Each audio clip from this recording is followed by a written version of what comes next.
بيموت.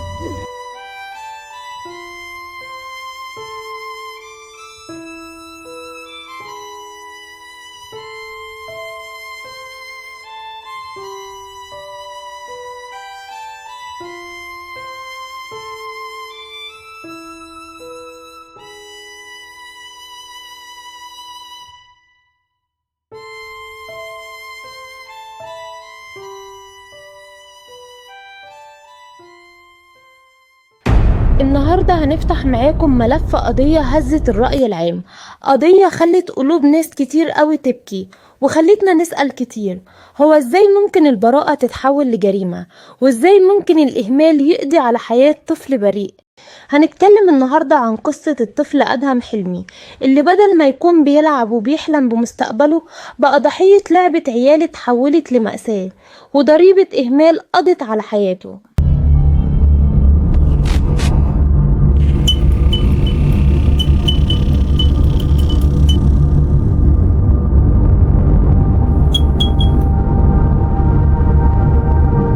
في مدينة بلطيم في محافظة كفر الشيخ كانت الحياة ماشية طبيعية زي أي يوم عادي. أدهم حلمي طفل ما كملش 13 سنة، كان حافظ 13 جزء من القرآن الكريم، محبوب من كل اللي حواليه، روحه طيبة وقلبه أبيض.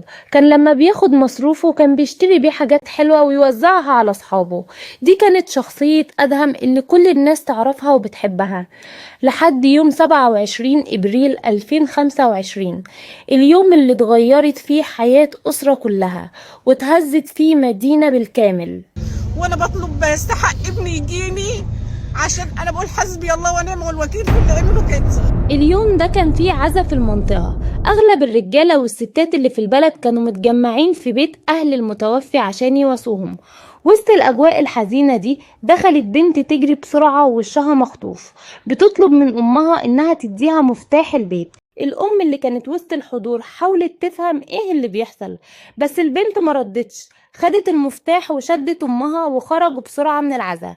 في نفس اللحظة دي شخص راح لأم أدهم اللي كانت برضو موجودة في العزا وقال لها ابنك وقع على الأرض وراسه اتخبطت ولازم يروح المستشفى فورا. أم أدهم قلبها اتقبض، سابت العزا وجريت بسرعة على المكان اللي قالوا لها أدهم فيه. لما وصلت لقيت أدهم مرمي على الأرض، حواليه أطفال صغيرة من المنطقة. بسرعة أخدوا أدهم في عربية وطاروا بيه على المستشفى. في المستشفى الأطباء بدأوا يسألوا أم أدهم إزاي أدهم اتصاب. أم أدهم كانت في حالة من الصدمة ومش فاهمة أي حاجة وبتردد عليهم نفس الكلام اللي سمعته، وقع من على السلم وراسه اتخبطت. بس الأطباء كانوا ملاحظين حاجة غريبة وأسئلتهم كانت عمالة تزيد وتوجيهاتهم كانت واضحة، انتي مخبية حاجة علينا. حلفت لهم إنها ما تعرفش أي حاجة. وهنا كانت الصدمة الكبيرة لما الدكاترة بلغوا أم أدهم إن حالة ابنها أخطر بكتير من مجرد وقع على الأرض، ده في كدمات جامدة في جسمه وآثار ضرب وتعذيب. الموضوع مستحيل يكون مجرد وقع على الأرض. أم أدهم كانت تايهة، كل اللي عايزة تفهمه ابنها ماله وإيه اللي حصل له. أدهم كان في غيبوبة تامة وإصابته كانت خطيرة جدا ومستحيل يكون سببها مجرد وقعة. الدكاترة حددوا الإصابات دي كسور في الجمجمة وكسر في الرقبة وكسور في الفقرات وتلف في المخ في الجزء المسؤول عن إرسال الإشارات الحركية، وكل ده لسه ما يعرفوش إن في رصاصة جوه دماغه. خال أدهم اللي نقل أدهم على المستشفى وكان معاهم جوه المستشفى لما عرف إن الموضوع كبير وإنها مش مجرد وقعة اتصل على طول بابو أدهم، ما قالوش الحقيقة كاملة عشان ما يصدموش. قاله تعالى بسرعة، أدهم وقع من على السلم واحنا في المستشفى بيه دلوقتي ولازم تيجي. أبو أدهم جري على المستشفى وهو فاكر إن الموضوع بسيط. في اللحظة اللي وصل فيها أبو أدهم المستشفى كان موجود هناك أم أدهم وخاله وناس تانية من المنطقة ولسه بيحاول يفهم ايه اللي حصل. فجأة دخلت الشرطة عليهم، كان باين عليهم انهم بيوجهوا الاتهام لأهل أدهم كأنهم مخبيين حاجة. أهل أدهم كانوا مصدومين مش فاهمين أي حاجة بتحصل وما يعرفوش إيه اللي حصل. وعشان أم أدهم كانت بتقول إنه وقع، الشرطة كانت فاكرة إن أهل أدهم متورطين وبيخبوا حاجة. وانا جايباه على اساس ان هم قالوا لي وقع على سلم، وانا ابني كل ما حد وكل الدكاتره يقولوا انت مخبيه، اقول لهم والله ما خبيت حاجه، قسمت بالله انا ما خبيت حاجه، انا هخبي حق ابني. والله يا ربي، والله يا ربي انا شايله ابني ميت، اتصلت بالله انا شايله ميت. في اللحظة دي الشرطة قالت لهم على حجم الإصابات اللي في أدهم. أهل أدهم اتصدموا ومش فاهمين أي حاجة. فورا أبو أدهم راح على مركز الشرطة عشان يعمل محضر، وهو رايح جاله مكالمة على تليفونه من ناس من المنطقة بيقولوا له الحق، ده في ناس بتمسح تسجيل الكاميرات اللي في المنطقة. وانا قبل ما اخش له بدقايق على طول جالي تليفون من الشارع من عندنا، يا حلمي في ناس بتمسح في الكاميرات اللي في الشارع، تعالى شوف، تعالى عندنا كاميرات قبل ما يوصلوا لنا، او تعالى خد الكاميرات بتاعتي تغص. وبيدوا فلوس للناس اللي عندهم الكاميرات دي عشان يمسحوها. وهنا الحقيقة بدأت تحط بصمتها. الأسئلة اللي كانت بتدور في راس أبو أدهم بدأت تتوضح، بس برضو ما كانش عارف ليه وإزاي ومين اللي بيحاول يمسح الكاميرات ومين اللي عمل كده في ابنه. بسرعة أبو أدهم رجع على المنطقة عشان يفهم الموضوع. لما أبو أدهم وصل لقى الجيران كانوا بيحاولوا يعطلوا الناس اللي بيحاولوا يمسحوا تسجيلات الكاميرات دي. قدر أبو أدهم ياخد تسجيلات كاميرات لبعض من بيوت الناس اللي في المنطقة، وهنا الكاميرات نطقت. اللي ظهر في الكاميرات كان صدمة كبيرة جدا. أدهم ماشي في الشارع ومعاه 3 أطفال. لما أبو أدهم دقق قدر يعرف مين هم الأطفال دول. كانوا زياد وآدم وفارس، واللي معروفين في المنطقة إن أخلاقهم وحشة جدا. كانوا كأنهم واخدينه المكان، وأدهم ماشي معاهم وهو بيعيط. اللي ظهر في الكاميرات كان صدمة كبيرة جدا. أدهم ماشي في الشارع ومعاه 3 أطفال. لما أبو أدهم دقق قدر يعرف مين هم الأطفال دول. كانوا زياد وآدم وفارس، واللي معروفين في المنطقة إن أخلاقهم وحشة جدا. كانوا كأنهم واخدينه المكان، وأدهم ماشي معاهم وهو بيعيط. وبعدها بشوية ظهر في الكاميرات إن هما بيدخلوه جوه بيت بالعافية. أدهم كان بيحاول يمسك في الباب عشان يمنعهم إن هو يدخل معاهم، بس الأولاد كانوا مصممين يدخلوه، وبالفعل أدهم دخل معاهم. وبعدها بشوية خرج زياد وهو بيجر أدهم على الأرض، ودماغه عمالة تتخبط في الأرض. سحلوه لمسافة 150 متر تقريبا. وفي الوقت اللي أبو أدهم كان بياخد التسجيلات دي، أم أدهم اتصلت بيه عشان تقوله إن أدهم اتنقل للعناية المركزة، وكل ده ولسه ما يعرفوش إن أدهم فيه رصاصة في دماغه. أبو أدهم خد تفريغ الكاميرات وراح على مركز الشرطة، وطلب من الشرطة إنهم يجيبوا تفريغ الكاميرات اللي في البيت اللي دخل فيه أدهم مع الأولاد عشان يفهموا إيه اللي حصل. وهنا كانت المفاجأة التانية. لما الشرطة أخدت تفريغ الكاميرات للبيت اللي حصلت فيه الحادثة، اكتشفوا إن أهل زياد مسحوا كل التسجيلات، لكن الشرطة أخدت الكاميرات والهارد ديسك اللي كان عليه التسجيل عشان يحاولوا يسترجعوا كل حاجة اتمسحت.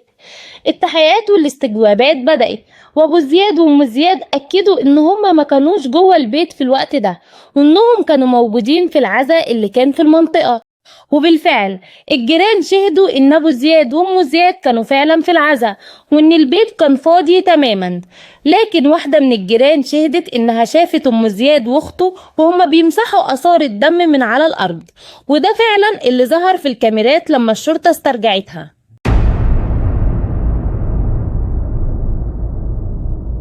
والصدفة بقى ان ام زياد واخته دول هما اللي كانوا في العزاء، والبنت اللي دخلت عشان تطلب المفتاح من امها دي كانت اخت زياد. لما عرفت بالموضوع جريت على امها اللي في العزاء عشان تطلب منها المفتاح عشان يلحقوا يمسحوا اي اثر للحادثة. وبعد الاستجوابات والتحقيقات المكثفة الشرطة قدرت تعرف ايه اللي حصل جوه البيت. اللي حصل جوه البيت بقى انهم مسكوا شاكوش وضربوه بيه، وبعدين زياد مسك مسدس ابوه الغير مرخص وضربوا بيه في دماغه. وبعدها بشوية خرجوا من البيت جارين أدهم من رجله وسحلينه على السلم اللي قدام باب البيت. فضلوا سحبينه كده من رجله ومرمطينه لمسافة 150 متر، وبعدين بعتوا لأمه وقالوا لها تعالي، أدهم وقع من على السلم وراسه اتخبطت في الأرض.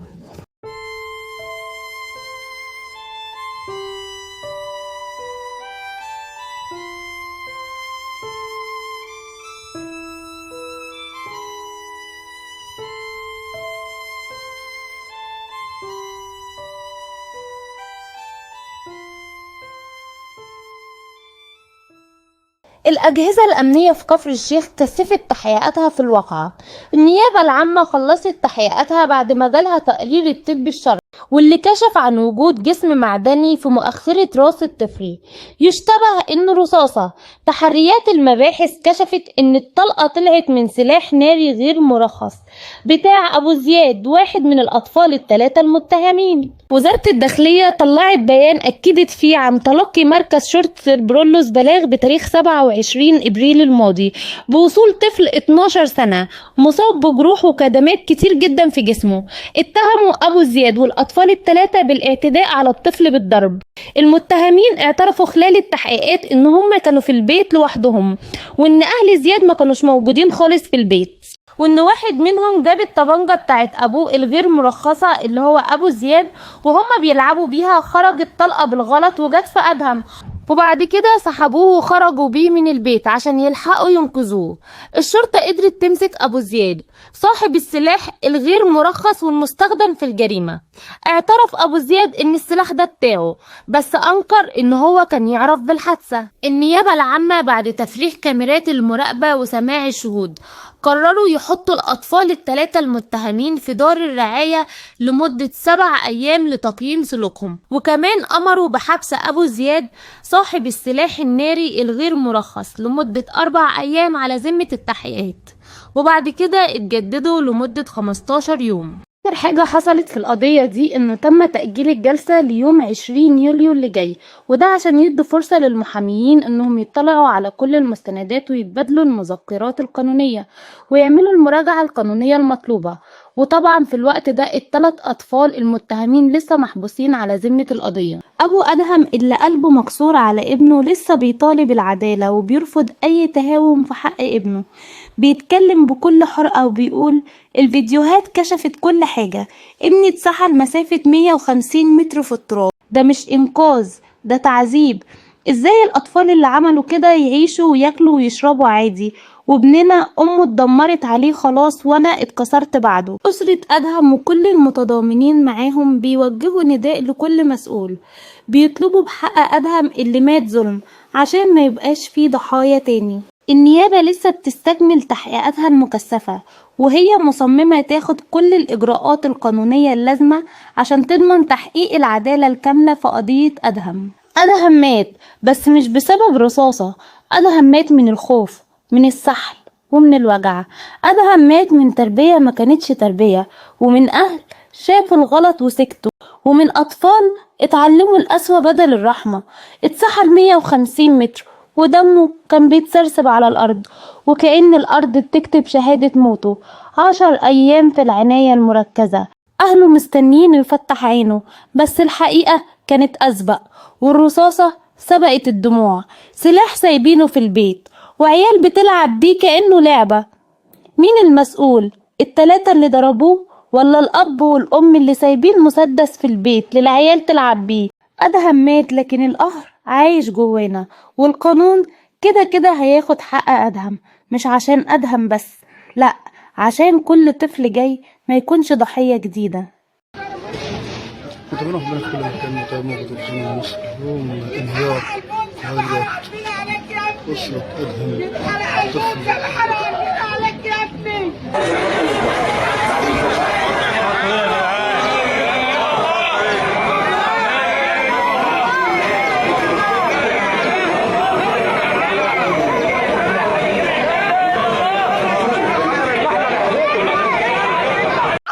يتقتل فين حقه؟